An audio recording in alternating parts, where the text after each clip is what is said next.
நம்முடைய பாரத பிரதமர் இன்றைக்கு எண்ணி பார்க்க வேண்டும். காலை செய்தியிலே பார்த்தேன். இங்க இருக்கின்ற போது பல்வேறு செய்திகளை நாங்கள் கூர்ந்து கவனிக்கின்ற போதுதான் மத்திய அரசிலே ஒரு சிறந்த பாரத பிரதமர் இந்தியாவிலே இருக்கிறார் என்று வரலாற்றை படைத்திருக்கிறார். நான் எதற்காக இதை சொல்லுகிறேன் சொன்னால், நம்முடைய நாளை பத்திரிகையிலே நான் பார்க்கின்ற போது ரஷ்யாவுடைய அதிபர் புட்டின் சொன்னார், உக்ரைனுடைய போர் நடந்து கொண்டிருக்கிறது, இதை சமாதானப்படுத்துவதற்கு அங்கே பேச்சுவார்த்தை நடத்தி சுமூகமான முறையை கொண்டு வருவதற்காக 2 தலைவர்கள் முயற்சி மேற்கொண்டார்கள் வெற்றி பெறுவதற்காக என்று சொல்லி அமெரிக்க அதிபர் ட்ரம்ப் அவர்களையும் நம்முடைய பாரத பிரதமர் பெருமதிப்புக்குரிய நரேந்திர மோடி அவர்களையும் பாராட்டினார்.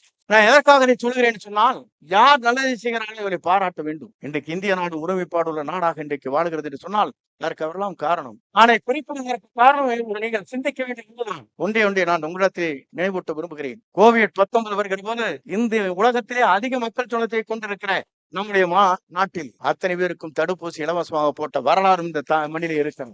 மட்டுமல்ல, இந்திய நாட்டிலே எல்லைக்கோட்டில் சொல்வார்கள், இந்த எல்லைக்கோட்டிலே நாம் இன்றைக்கு பாதுகாப்போடு வாழ்கிறோம் என்று சொன்னால் அதற்கு அவர்கள்தான் காரணம் என்பதை நான் இந்த நேரத்தை கோடிட்டு காட்ட விரும்புகிறேன்.